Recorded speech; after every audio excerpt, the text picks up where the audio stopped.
welcome back to my channel. Today I am going to be doing a September reading wrap up. So this was my best reading month thus far this year. I didn't realize I read so much. I knew I would read more this month due to the fact that I added audiobooks into the rotation, and it helps like when I'm cleaning, doing laundry, I'm still reading.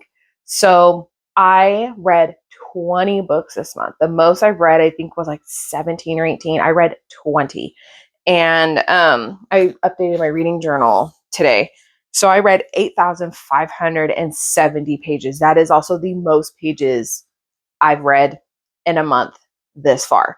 I did have 1 2.5, 3 3 stars, 1 3.5, 2 3.75 stars, 1 4 star, 4 4.25 stars, 3.5 stars, 1 4.75 star, and 4 5 stars.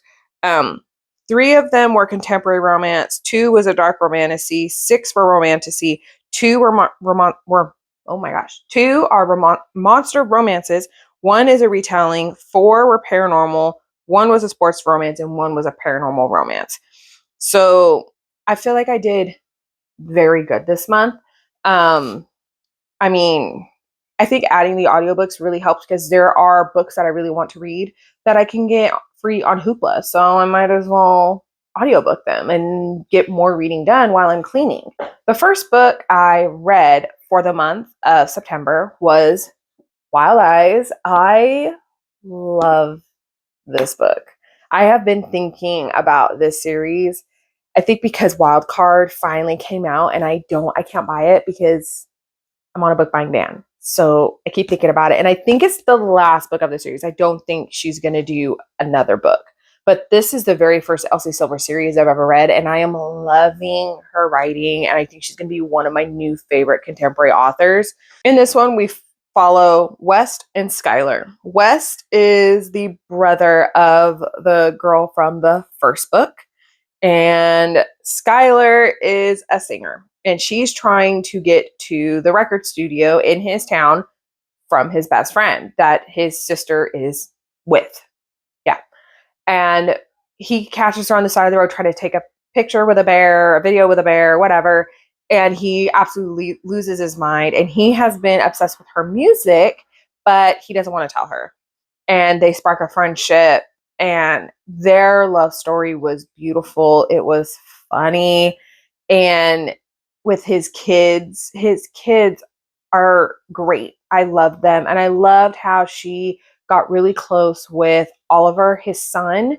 He doesn't really talk to people. So it was really interesting that he opened up to Skylar on his own and surprised his sister and the dad, Wes. But I loved it. I loved this book. And then the cliffhanger in this book, I had to pick up the next book like right after this, but I gave this one 5 stars, and it is spicy, but it's not the spiciest book I've read. So I only gave it 4 chilies, but this was really good. And I think it's really worth reading this series. Then I read on Libby. It is Feather So Vicious by Liv Zander. It's the first book of the Court of Ravens series. I knew it was going to be dark, but I didn't realize it was going to be that dark. And I don't think I've ever read a dark romantasy. This was my very first one because they're like raven shifters and there's magic and there's all this stuff going on. And it is dark. That was really dark. It was not hard for me to read at all. Like I loved every second of it, but there were things that happened that I would be cleaning and I would just stand still like, what is happening right now? And it is also a why choose. So her name is Galantia, and she is a princess and she's a human, and she is being betrothed to a prince that her and her dad and this betrothed guy, they kill the ravens and they're trying to form like an alliance, and she gets abducted by the ravens. And I absolutely loved Sabian, he was dark at times, but he knew how to be gentle with her. And it was so sweet watching them together, her learning everything, and it was just beautiful. Malir, ooh, he irked me. He made me so mad because Sabian and Malir are friends. And Malir is like the prince of the ravens, whatever. And he has a lot of magic. And the things that he does to Galantia, I was like, you have got to be kidding me. Like, the things he does are bad, like to the point where Sabian is like, Malir, what are you doing? You need to stop. You're going to break her. And Malir's like, that's what I'm trying to do. Like, I don't understand what the problem is. But she's drawn to him and he's drawn to her and he's trying to ruin her. And it just got chaotic quickly. I really liked it. And you could tell, like, at the end, Malir purposely broke Galantia to where she literally broke into a million pieces, and Sabian just loses his mind because I think he started falling in love with her by that point. I'm pretty sure he talked about it in the second one that he was falling in love with her by that point, but it was hard because it got revealed that he did have a mate and she died. And so technically you're not supposed to have another mate, but he was madly in love with her and he didn't understand how he could love another woman after his mate passed away. So it was a lot of working in your mind and trying to get through things. And I really, really loved the growth in that book. So I did give that one a 3.75. I just couldn't give it a 4. But I gave it 5 chilies. I mean, it was very spicy. It was very vulgar with words. Like, it never shied away from anything. It really didn't. And yeah, it was intense. If you like intense, dark books, that would work. And it's only a duology. So it was really nice that I finished both of the books this month. Then I listened to Voice of the Ocean by Kelsey and Peachy K. I got it off NetGalley as an audiobook, which I've never done an audiobook on NetGalley. And I don't know if I will again, only because it doesn't sync up. So, like, I usually listen on my phone or my tablet. It doesn't sync up and I would forget where I was. So then I just wouldn't listen to it because I didn't know what chapter I was on or anything. So I don't think I'm going to get audiobooks from NetGalley, but I got Hoopla and Libby. I'll be fine. It's fine. But I did give that one a 4.75. I only gave it a 1 chili because it's not very romantic. There's maybe like 1 or 2 kisses here and there. Like, it's not crazy, but you're following Celeste and she is a siren. So it's technically an Ariel retelling, a Little Mermaid retelling. And she's part of this group where they have to sing to the ships and the people come down into the sirens and they kill them. That's what they do. And she has to save, his name is Ralden, and has to save him. And she just is drawn to saving him. So she does, but she is taken from her people and she is tasked with killing him. And so she has to go back and she is now a human and she is pretending like she can't speak. She's with him. The things that happened, I was like, you've got to be kidding me right now. Like, what do you mean? And like, you could tell towards the end, he figures out what she is.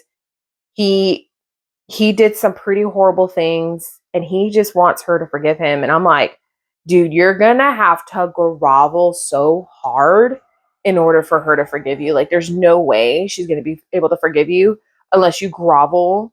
Because I just couldn't believe what happened. And they're pretty much on a ship the entire time. She kind of figures out that he is like a pirate and he has been tasked to find the voice of the ocean. And she helps him get there. They figure out what the voice of the ocean is, and it's just chaos. It is chaotic. But I loved it. I loved the writing style. It was so good.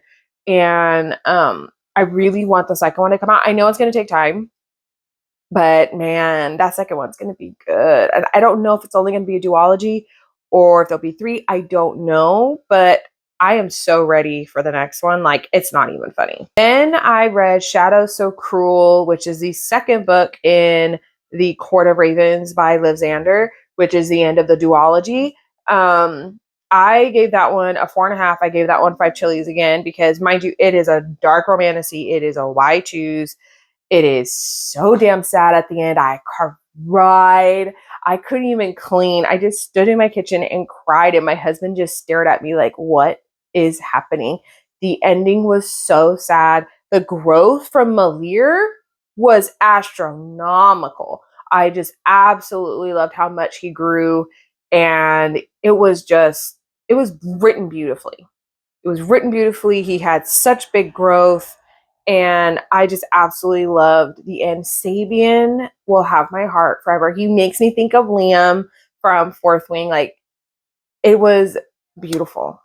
It was beautiful. I loved it. She had to learn a lot about herself, and they had to help her because they also had to learn because she's technically one of a kind, and they don't know much about her, so they have to help. There's a lot of stuff going on, a lot of court stuff, and it's just, it was so good. I loved every second of it. I mean, it only took me like 3 days to listen to it on Libby, but man, I'm gonna have to reread that series again one day because it was beautiful. It was so beautifully written, and I'm thinking Liv Xander might be like my favorite dark, like, romantasy author. I don't know if she's going to write any more books because there's actually not many out from her. So, and there hasn't really been like a new one as of late. So I don't know what's happening there, but it was so good. It's so worth giving it a try. Then I read Wild Side, which, mind you, a lot of people didn't like this book because of the main character, Reese, being an MMA fighter. I didn't have a problem with it at all. I gave this 5 stars and 4 chilies, and I loved every second of it. It only took me literally a day, it took me under 24 hours to read this. I had the hardest time putting it down. I absolutely love this. I cannot get enough of Elsie Silver's writing. I loved the growth between them, especially like Tabitha, because her sister dies and leaves the son with Reese. And she doesn't understand why, because she should have left him to her because she was the one to help you take care of him and stuff. They figured out the sister's been lying to Reese saying how bad Tabitha is when none of it was true. And Reese figures out that the sister was lying. And he's very close to the son, and he wants to be there for him. He doesn't want him to go through the foster care system like he did and everything, but he's from the US and they live in Canada. So he hit his limit of how many times he can be in Canada and for how long. And so it is a marriage of convenience. I loved it. I loved it so much. I couldn't get enough. Their banter was so good. Like, Tabitha wants nothing to do with him, but she's like, well, since you're so important to him, we can just get married, and then in a few years or whatever, we can just get divorced. It'll be fine. But he's like, no, we need to make it look real. But I think at that point he was like already starting to like fall for her. And Tabitha was trying so hard not to fall for him, but man, you had to fall for him. Like, he had to be one of my favorite MMCs. He was so good. I loved that he was an MMA fighter. I don't know why people didn't like it. I'm literally so confused. I loved this book so much. Like, I don't get it. I really don't. Then I read A Court of Mist and Fury by Sarah J. Maas, which is the second book in ACOTAR. And I read that one off of Libby. And I gave it a 4.25 and I gave it 3 chilies. That one was good. Not my favorite, which a lot of people, like my cousin, she was surprised I didn't give it 5 stars. But I'm like, it needed, like, for me, like, it had action, but I think it just needed a little bit more and a little bit more growth. Because the things that were happening, I just was like, oh no, what is going on? And with her, she's just trying to find herself. And I liked that she found herself in this book, especially with Rhysand. And the whole thing with Tamlin, oh my God. I get why people don't like him very much, but oh my Lord. He is stupid. He's an idiot. I could not. I was just like, oh my God, the entire time. Anytime he was mentioned or he was on page, I was like, oh my God. The things he would do to Feyre, all because he loved her. I'm sorry, you don't treat the people you love that way. You just don't. You don't do that. Like, I can't get it. I can't condone it. And then Lucian is like telling Tamlin, like, don't do that. And Tamlin does it anyways. I'm like, what is wrong with you?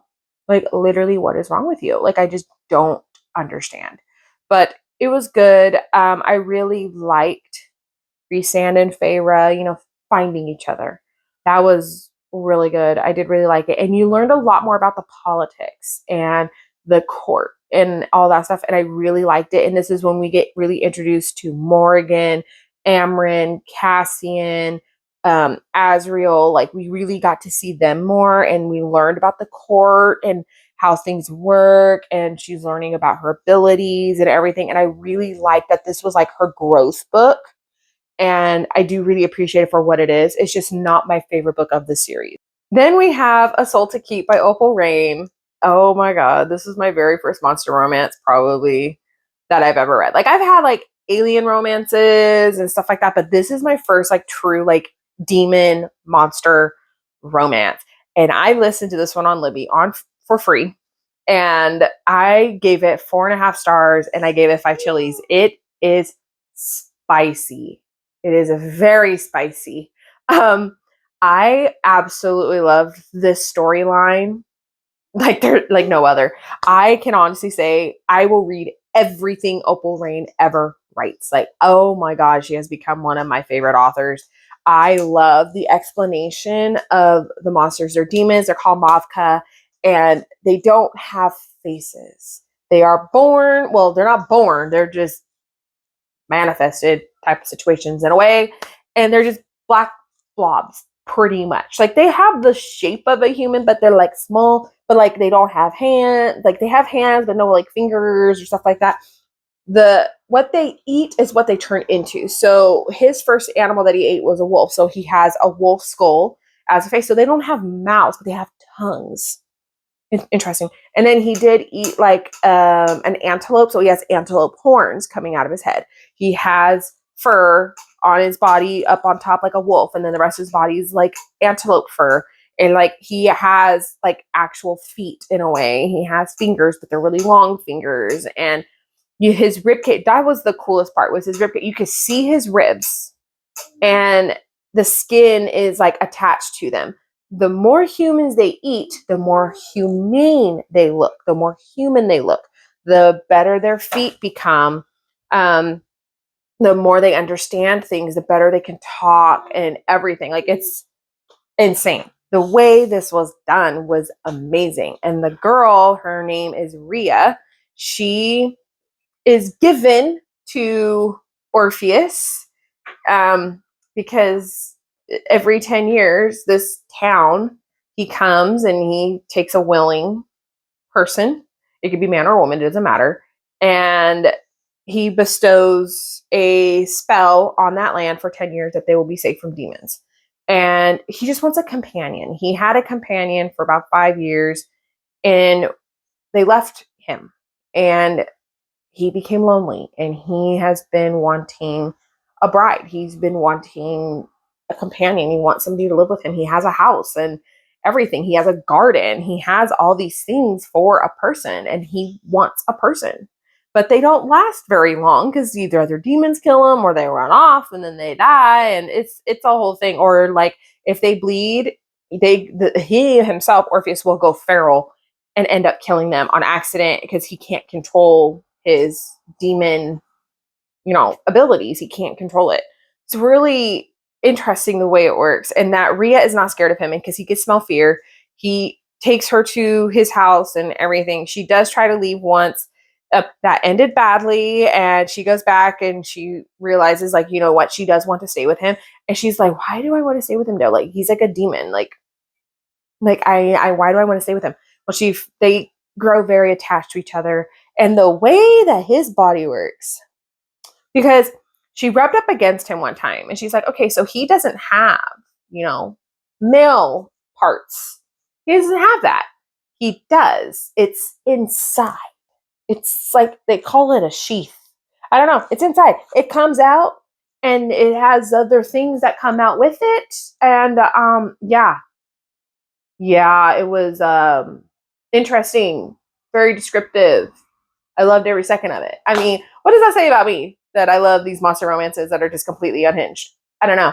But I loved this book so much. The growth for Orpheus and Rhea was so intense.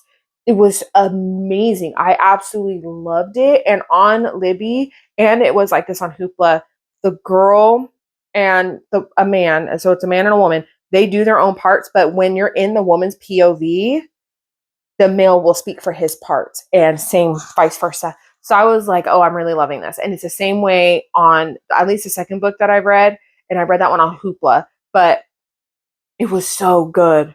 Oh my God. I loved it. She has 8 of them. And I'm like, I need to read them all right now. Like right this moment.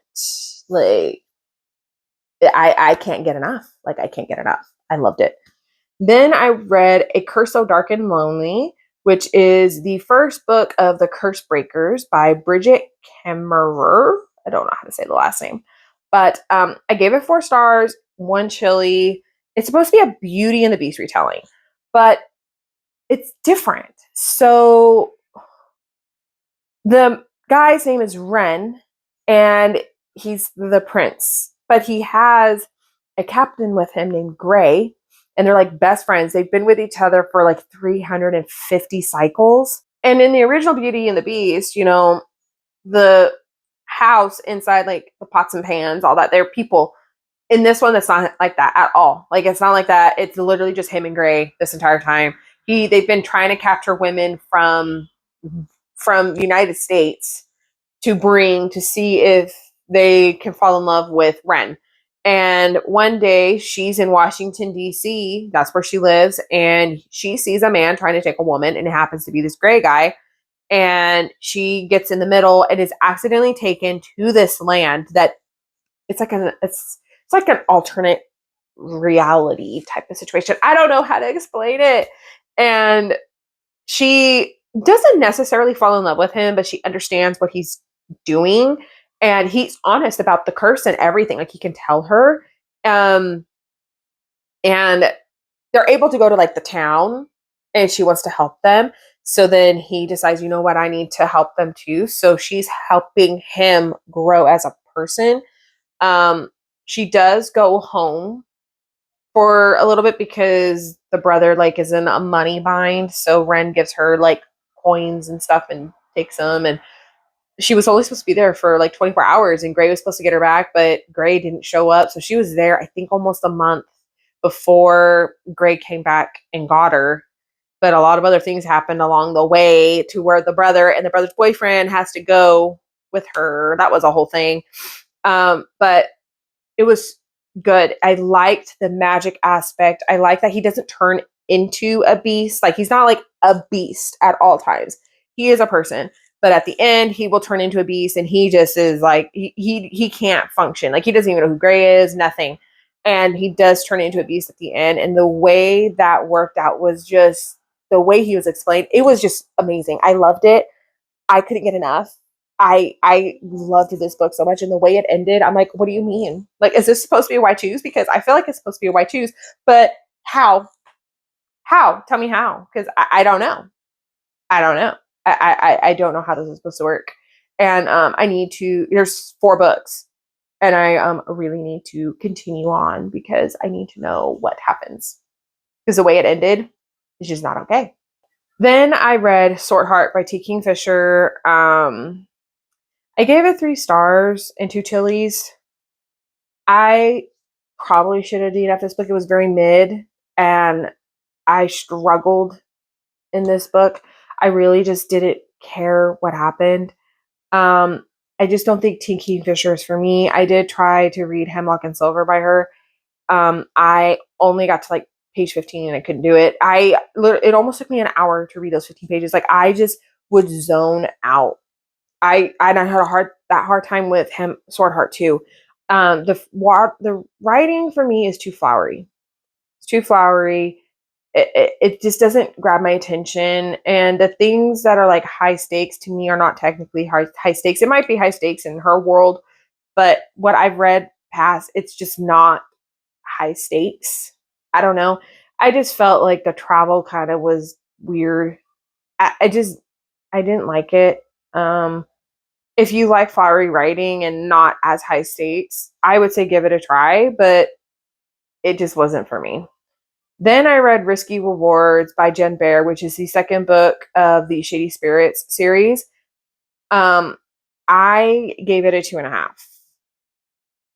I want to love this series. I really do want to love this series so bad because I thought it would be more like Ghost Whisperer. As of right now, it's not. Um, it's the second book, the first half of it was just all about the ghost politics, and I just didn't care. And a lot of it, I just didn't understand. Like, I think I over explained it to the point where I didn't get it. I don't understand anything that's really going on. And then the second half, it was a lot about stocks because one of the ghosts she's trying to help, he's into stock holds and all that stuff, and teaches her how to do it. And I'm like, I don't care about the stocks. Like, I want to watch you help ghosts move along. Like, really. And then we have the cartel in here, and now we have Faye. And I'm like, there's just so much going on at one time. But then, like, the things that are being over explained, they don't need to be over explained, like the ghost politics and the stocks. That does not need to be over explained. But that's what we're focusing on. And I'm like, no, I'd rather focus on the Fae, the cartel, and then moving on the ghosts. But that's not what we're really focusing on. And it's really frustrating because that's what I care about. But she's popping these books out every 2 to 3 months. So I feel like they probably need more editing at this point because she's focusing on things that really aren't very important. But I know she's supposed to be with somebody. I don't know who. And like when she goes back to Randall, he's acting like they broke up and he was totally heartbroken. I'm like, I'm confused. Like, why are you acting like that? Like, you guys are not a thing. You guys were friends, not even. You guys were just acquaintances. You helped with the last case. And he just like lost it. I was like, yeah, that's a little much. That's a little much. And then she talks to a Detective Wagner. So I just don't know. It's like, because I think she has feelings for Oliver in this book, and Oliver has feelings for her, but like, she's a human, he's a ghost. That's not going to work. So she's supposed to be with Randall. Is she supposed to be with Wagner? I'm not sure what is going on. I really don't. Then I read Scandalous Bid by Kay Rockland. It's not what I thought it was going to be. It was very good though. I read it in one day. Like, I could not put it down. I gave it 4.25 stars and I gave it 4 chilies. It was very spicy. Once that spice hit, it hit. And it's more of like vulgar talk too, a little bit. But you're following Jenna. She has no money. She works for a company that they do like auction type of stuff. And they're auctioning off sportsmen. Yeah, on dates. And there is a person that doesn't end up showing up, so they need Jenna to fill the seat. Well, she drank too much, so she's using her paddle, which, mind you, she's only bidding a little bit just to help break up the prices, but she can't afford any of these men. One of them went for $25,000, which is absurd. And she's literally fanning herself with the paddle and doesn't realize that the auctioneer is counting them as bids. And the guy up there is trying to tell him, like, she's not bidding, she's fanning herself. But the auctioneer is not listening. So she technically wins this guy named Dalton. And he is a hockey player. Yeah, for $50,000. $50,000. I was like, you've got to be kidding me. Like, that's a lot of money. She freaks out. She literally goes into the hall and she's literally talking to herself.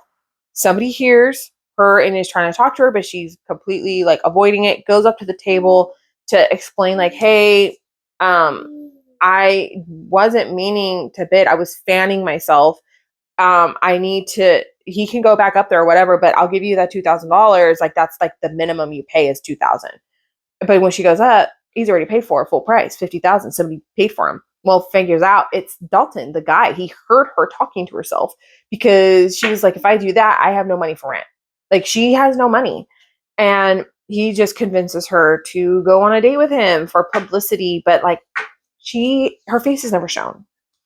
And that's like the first half of the book is them meeting that one day, them hanging out at night, and then going on the date. The Dalton, he's a total book boyfriend. Like he just loves her and he does so much for her. And just about the confidence and when's the last time a man's ever made you feel sexy? And I'm like, that's a question. And she doesn't want to answer it. And he's trying so hard to get the answer. And he worked so hard for them to be together.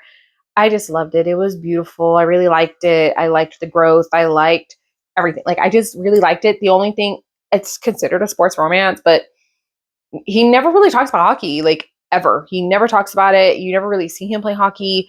Like, you see him on the hockey team, like a group of them, because she's like now doing like the advertisement and stuff for their team. And that's it. Like, you don't actually see them playing hockey, like, ever. So I wouldn't consider it a sports romance. I would consider it more of a contemporary romance. Then I read Fucking Wild by Emily Rath. I loved this so much. I gave it 5 stars, 5 chilies, because mind you, the first book is a why choose. I would consider it a poly, but it's why choose. So I thought all the books would be why choose. They're not. This one is not a why choose. It's just her, Tessa, which is the first girl from the first book. It's her friend, and Ryan. And let's just say Tessa has enough toys that it don't need to be why choose. She's got enough toys to make it as many people as she wants. She's got a lot. And Ryan, he's like 10 years younger than her, and he's always like wanted to get into that stuff, but he's never really with someone long enough to like explore that type of thing. Tessa just makes him jump right in, and they fought their feelings for each other for a really long time because she is trying to divorce her husband that works for the same attorney like law firm that they work for, and he will not divorce her, but he wants to continue cheating on her, but they cannot get divorced.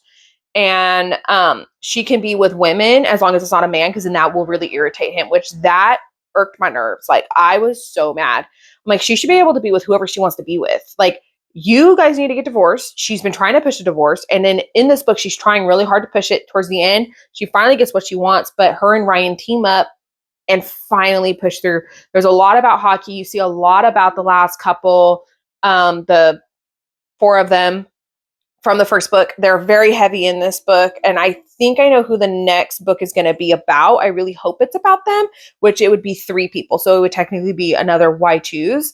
But also, again, on a book buying ban, can't buy the next one. But I really love this. And Tessa, she really needed to figure out what she wanted, and she finally figured it out at the end. And it was just a beautiful moment because Ryan was head over heels in love with her. And she was having a hard time because of how bad her marriage was. So I get it. It was rough for her, and it was a lot of work for her to get through. And it was beautiful watching her figure everything out in this one. Then I read A Court of Wings and Ruin by Sarah J. Maas, which is the 3rd book in ACOTAR. This one, by far, is my favorite book of the series. This one with her getting back at Tamlin, I loved it. I love a revenge arc, and that was what this was for a good chunk of it.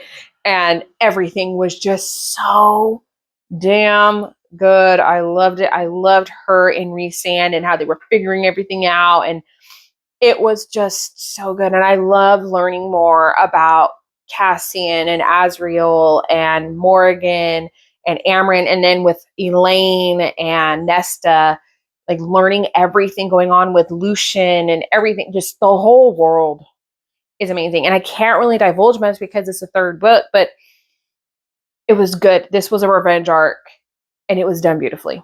I loved every second of it. I don't have a single complaint about this book. Yeah, this one was my favorite out of the whole series. Then I read Under Lock and Key by Lana Ferguson. I was a little bit scared to read this. Just a little bit, only because I knew he's a Loch Ness Monster shifter. She is not. And I think I only had like 150 pages left, and I was like, okay, this is not really where I thought it was going to go. And it's not really like showing him shifting or any of that kind of stuff. And I was like, I don't know if I'm going to want to keep it. Oh no, I gave it a 4.25. I gave it 3 chilies. This was so good.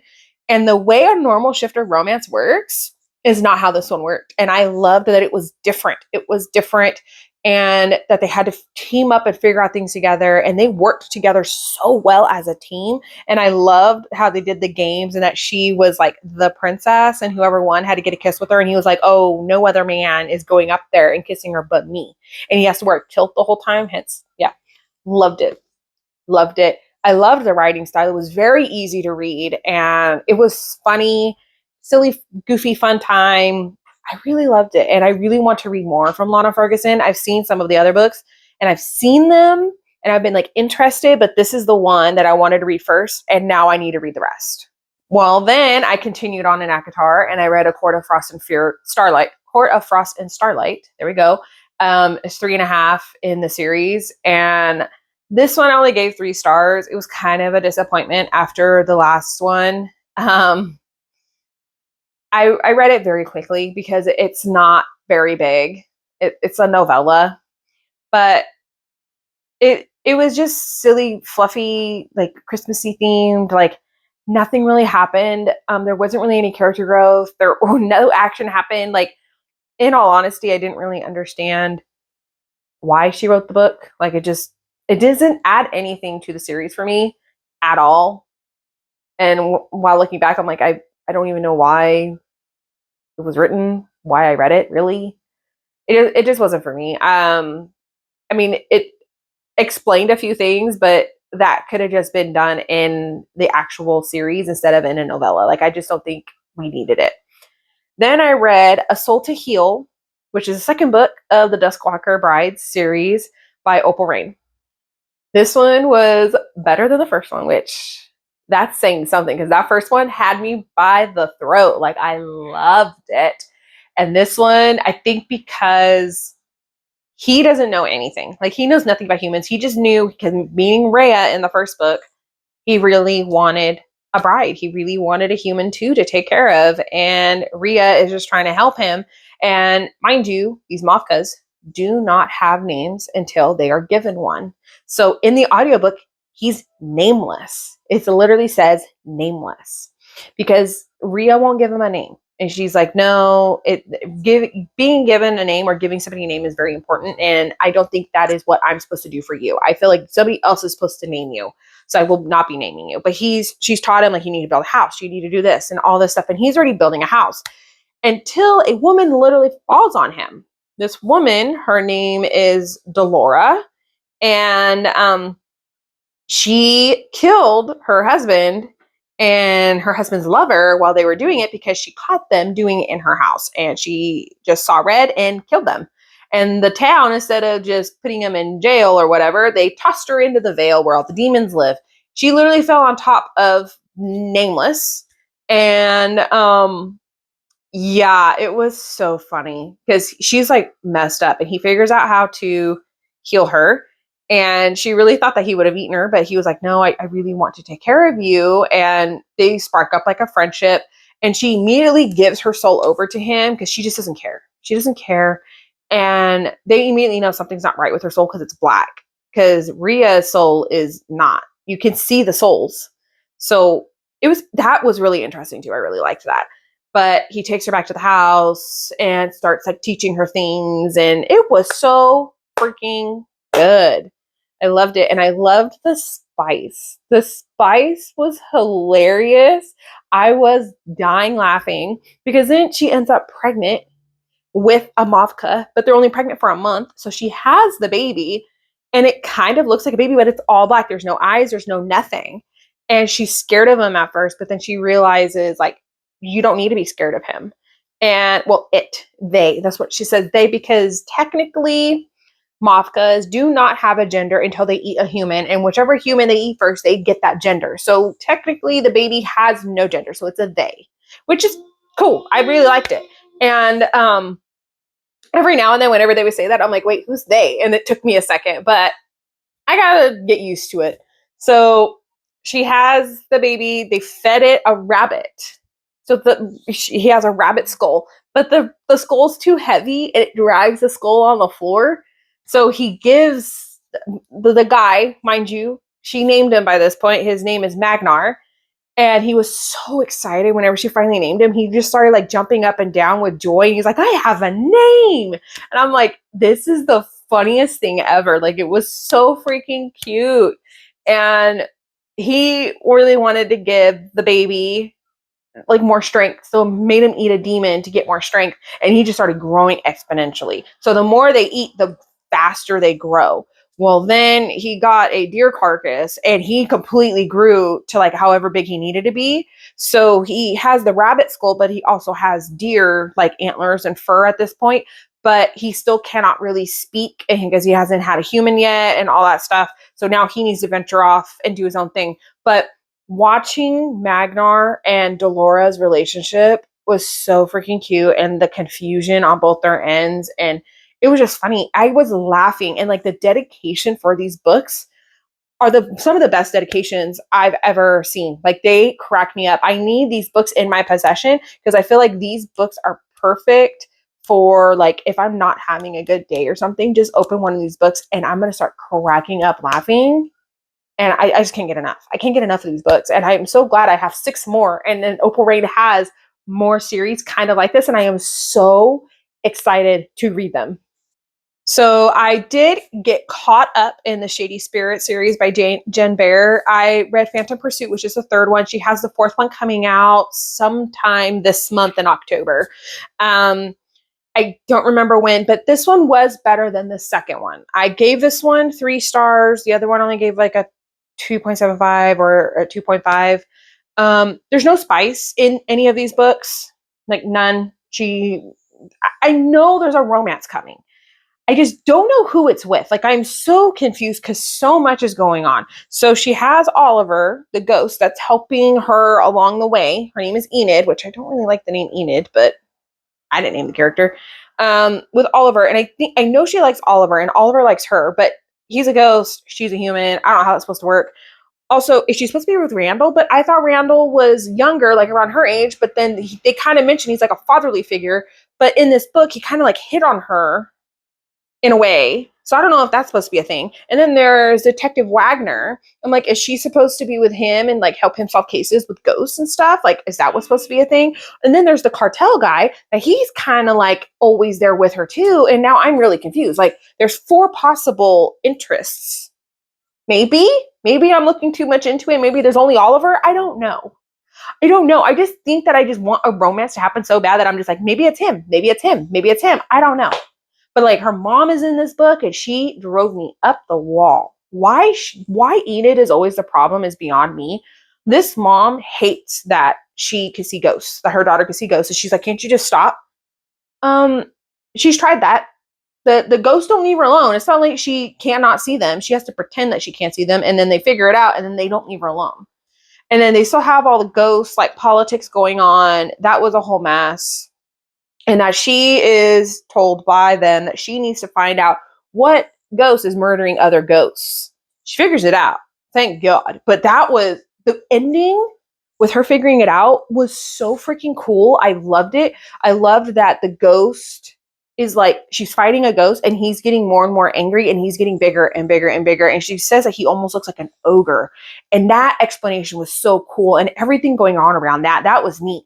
But I feel like we're doing too much at one time, possibly. Too many plots going on. And then also on top of it, now we've added somebody in that is a fae. I'm like, okay, so I feel like we're only adding in the fae at this point. Well, it was introduced in the second one, but because fae is like a big thing right now. So like, she's like, she can see ghosts, but there's also fae now. And all that, like, it just feels like it's a little bit too much happening at one time. Like, I feel like in this 4th one, we really need to start figuring out stuff. Otherwise, I'm gonna like be so confused that I don't know what's going on. Like, I'm not losing interest. I'm getting more and more confused as it goes along. And I read Old Blood, which is a 5.5 experiment terror little novella, little tiny book from Karina Hale. I really liked this. I was a little confused as to why this was written until I started reading it. And I'm like, okay, it makes a lot of sense because there is a lady that's a ghost that both Dex and Perry can see. and they call her the creepy clown lady. I always want to say crazy clown lady. It's creepy clown lady. Her name is Pippa, and this is her life story. This is when she was born and how she got to where she got to and the decisions she's made along the way. And it was sad, but it was needed because I was curious how she knows Perry and how she knows Dex. It makes a lot of sense in this book. I think some of it was revealed in the last one, in like the actual fifth book. I just don't remember. But this one helped me a lot, like understand like what was happening in the Experiment in Terror series. Like this one helped clarify everything. I feel like it was really needed. I gave it a 3.5, and I did give it a chili because it does talk about her being with some men. So it was interesting. I say give the novellas a chance in this series because it does actually help with the series along. The first time I read the series, I didn't read the novellas because I didn't even know they were a thing. And I'm really enjoying these. Then I read, because I continued on in the Experiment in Terror series, I had to do the Dex Files, which is also another novella, which is supposed to be read right after the last one. And this is pretty much Dex's view of things. Well, like when he started, like where he got to be to meet Perry, and then when him and Perry are in certain situations of the other books, it's his point of view of those things. And I felt like that was completely needed because this guy is off his damn rocker. And I needed to understand why he thinks the way he thinks. And this helped me so much. I still think he's crazy sometimes. The things he says are just insane, but it makes sense now. I may not agree with it, but it makes more sense now that I've read this book. But I really liked it. I do like that the last, I think like 2 or 3 chapters continues on after the 5th book, because something happens at the end of the 5th book. And then if you were to read the 6th one, you would have no idea what's going on unless you read this. So I really liked it. I'm really hoping that the novellas get better along the way, but also the books get better along the way. But I did give this one a 4-star, and I gave it 3 chilies because Dex's mouth is very vulgar and he does talk a lot about sex. So yeah, 3 chilies. And then the last book I read, which I feel like I have been standing here forever talking about books because, I read 20 of them. I cannot believe I read 20 books this month. But I did continue and read the final book I have in my possession of the Experiment in Terror series by Karina Hale. It's Into the Woods. Into the Hollow. I don't know how I got that wrong this time. But I gave this one 4.25 stars. This is my favorite book of the series so far. And I did give this one 4 chilies. It's really just Dex. He's very vulgar. And the situations they get put in, like, they're literally running for their life. Why are they doing it? That's what I want to know. Like, you're literally running for your life. You're on, like, a mountain in the snow. Why are you doing it? Like, let's not. But they're trying to find Sasquatch in this one. And she decided in this book to move out of her parents' house, which she should have done that a long ass time ago. Like, in all honesty, should have done that a long ass time ago. And she moves in with Dex because she doesn't have many options. She doesn't have a job, really. Well, she decides that she wants to continue on with the show, and they're supposed to hunt a Sasquatch in Canada. So she goes with Dex, and Dex is like all about Perry in this one, and it was sweet to watch. And I loved it so much. Like, it was so good. Like, I feel like this could be a show. I don't think it would ever become a show, but I could see this as a show. Like, every episode being like one of these books. Like, you would have to omit a lot because, the books are bigger, but I still feel like this would be a good show. So they go to the town, whatever, and it's like really spotty service. They get taken to a cabin, and the owner, Rigby, and his daughter, Christina, and Mitch, which works for them, brings them to a cabin with llamas. I love that Dex hates his llama. Like, his name is Apricot, and Dex just keeps calling him a twat waffle the whole time. And Rigby's like, his name is Apricot. Like, it's Apricot. And he goes, no, it's twat waffle. He's a dick. And the Mitch goes, Dick's a good name too for him. I'm like, oh my God, like, that is too funny. Well, they get to the other cabin they need to be at. They're Rigby and Christina stay for one day and then they leave the next day and keep them there with Mitch. Mitch is a problem though, because he's like, I'm a hunter. I'm going to be out here hunting while you guys do your thing, but I'm just going to be here for if you guys need me. But he is uncomfortable to be around. Perry is not comfortable with him. He just full on stares at her for like 20 minutes straight. It's like, look away. Like she knows he's staring and she's like, okay, I'm very uncomfortable. And Dex doesn't like him very much. Stuff happens. They do find Sasquatch. They find the monster, but it's not a Sasquatch like what we would think or like a Bigfoot. It's totally different. And it's nuts. And they are running for their lives. And in this one, it gets so intense so quickly. And I loved every freaking second of this. And to the point where they get back and they have the camera, they have all the stuff, and they have to give it over to the police because something happened where somebody betrayed them and like actually risked their lives. So they now have to get the police involved. They had to hand over the entire episode and everything they recorded. And Dex makes the comment, we're not airing it. We can't air it. The police are involved. Like we can't air that, which is fine. You know, with everything that happened, there's just no way. So I'm like, I wonder how their boss is going to feel about that, but we'll see. But the growth between Dex and Perry, like Dex finally is opening up. He's finally telling Perry how he feels. Perry is scared out of her mind, which I get it, like how he's treated her in the past, but you have got to get over it, girl, because you're so obsessed with him too. Like, come on. But at the end, they finally figure some things out. I think she needed to do growth without Dex pushing her to do it. I feel like she needed to figure it out, but Dex not hounding her to figure it out. I think that was really the problem. But I really liked it. This one is my favorite book of the series so far. I think there's like 12 total, and that's counting or not counting novellas. I don't know. But this is book 6. Yeah, book 6 of the series. And I really want to continue on, but I will be waiting until January to get more of these. So those are the 20 books I read. I have to say my favorite book of the month was A Court of Wings and Ruin. 100%, hands down. That one is my favorite, and I cannot wait to finish A Court of Silver Flames because I am currently reading it at the moment. I'm almost done, but I just didn't finish it in this month, which is fine. And then to continue on with ACOTAR whenever she comes out with the next book. I might, whenever she does that, if I don't have the physical books, I'll just probably do them as audiobooks before then, or just look at my notes or whatever before I reread them. But my least favorite was Risky Rewards. I gave it 2.5.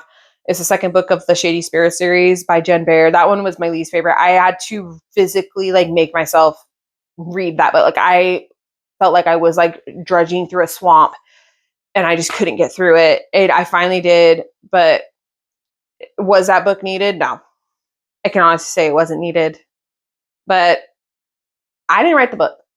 So that one was my least favorite. But yeah, so if you've read any of these books, let me know down below. If you want to read any of these books, let me know. But also, if there's any books that you think I would like based off the books I read this last month, leave them down in the comments so I can look at it and possibly add it to my TBR. But I'm going to go, and I hope you like, comment, subscribe down below if you haven't already, and I hope you have a great day or night wherever you are. Bye.